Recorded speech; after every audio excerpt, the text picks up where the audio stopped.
All right, let's jump right in. Today, we're tackling a question that is getting bigger and more urgent every single day. As AI evolves at this incredible pace, how are we supposed to adapt? Not just as individuals, but as a whole society. So let's start with a little thought experiment for you. Imagine your job title just disappeared. Poof, gone. How would you explain what you do? What is the unique value you bring to the table? What problems can you solve that others can't? Keep that in your head, because this isn't just a hypothetical question anymore. It's fast becoming our new reality. And that leads us straight to our first big idea. We might be witnessing the beginning of the end for job titles as we know them. AI is fundamentally rewriting the playbook for the professional world, and one of the first things to go could be the very idea of a static, long-term job. Futurist Sinead Bovell has this great term for it. She calls it the independent era. The core idea is that as AI gets more capable, those rigid job titles are going to start to feel pretty obsolete. Instead of a company hiring a marketing manager, they'll hire a specific bundle of skills for a project. So you become this sort of mini organization of one, offering your unique cocktail of talents. Maybe that's brand analysis, data interpretation, and incredible storytelling, all rolled into one. Okay, so if we're all about to become our own little skill-based organizations, what exactly should be in our portfolio? What are the absolute non-negotiables for thriving in this new world? Well, research is pointing to these 7 skills as being absolutely essential. AI literacy, that's the new baseline. It's like knowing how to use a computer was 20 years ago. But look at the rest of them. Critical thinking, judgment, communication. These are all deeply, deeply human abilities. And when you combine those with the ability to collaborate, learn on the fly, and just roll with the punches, adaptability, you've got a seriously powerful toolkit for whatever comes next. And this quote just perfectly sums up the whole shift. Pretty soon, the default assumption is going to be that an AI did the doing. It wrote the code, it designed the graphic, it drafted the report. Our value, what we're actually going to get paid for, is the thinking that surrounds that work, the why. Why did you ask the AI to do this in the first place? And what kind of critical judgment did you apply to what it gave you back? That is the new currency. Now, getting our own skills in order is absolutely crucial, don't get me wrong, but there's a much, much bigger story playing out here. We need to zoom out for a second and really appreciate the sheer scale of the technological wave that we're adapting to. This isn't just another tool like the internet or the smartphone. This is an entirely new kind of intelligence entering the scene. So to really understand what's on the horizon, we have to define the destination everyone's racing towards, artificial general intelligence, or AGI. For decades, this was pure science fiction, but it might be a lot closer than most of us think.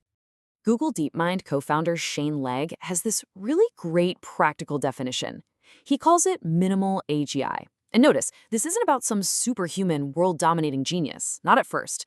It's simply the point where an AI can handle the same range of cognitive tasks a typical person can, and, this is key, it stops making those simple, obvious mistakes that a human just wouldn't.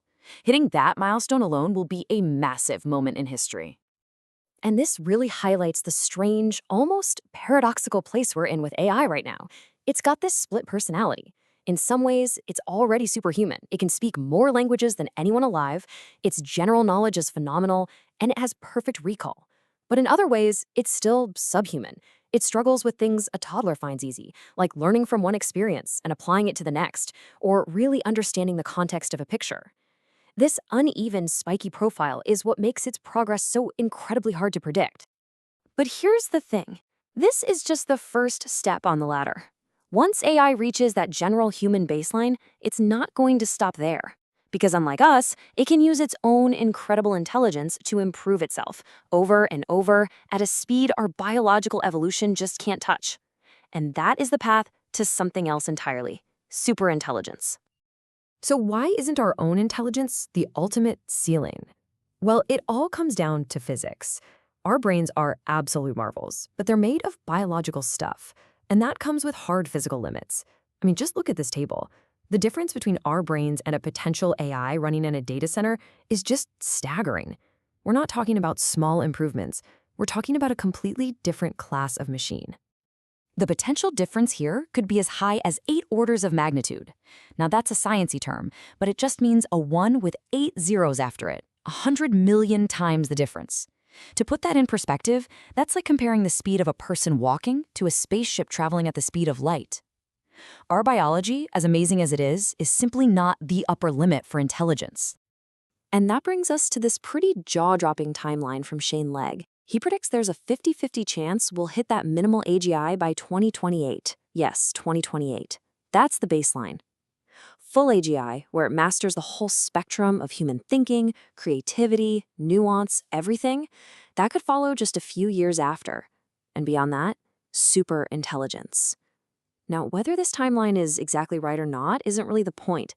The point is that the next decade could be one of the most transformative in the entire history of our species. So, here's the crucial takeaway. If this timeline is even remotely accurate, the implications are just staggering. We're not just talking about a cool new productivity tool. We are talking about the arrival of something that forces us to rethink the very foundations of how our society works. Shane Legg's point is that basically every field that's built on human thought needs a complete and total overhaul. What does our economy look like when cognitive labor is essentially free and abundant? How do you approach law, or education, or medicine when a superintelligence can see patterns and solutions that are literally unimaginable to us? These are the kinds of massive questions we need to start asking right now in every single one of these fields. I'll leave you with this really powerful analogy from Shane Legg. He says the current moment feels a bit like early 2020. The experts are waving red flags, warning that a massive, exponential change is coming. But most of us are still just sort of going about our daily lives. So the question for all of us is, are we preparing for what might just be the biggest change in human history? Thanks for watching.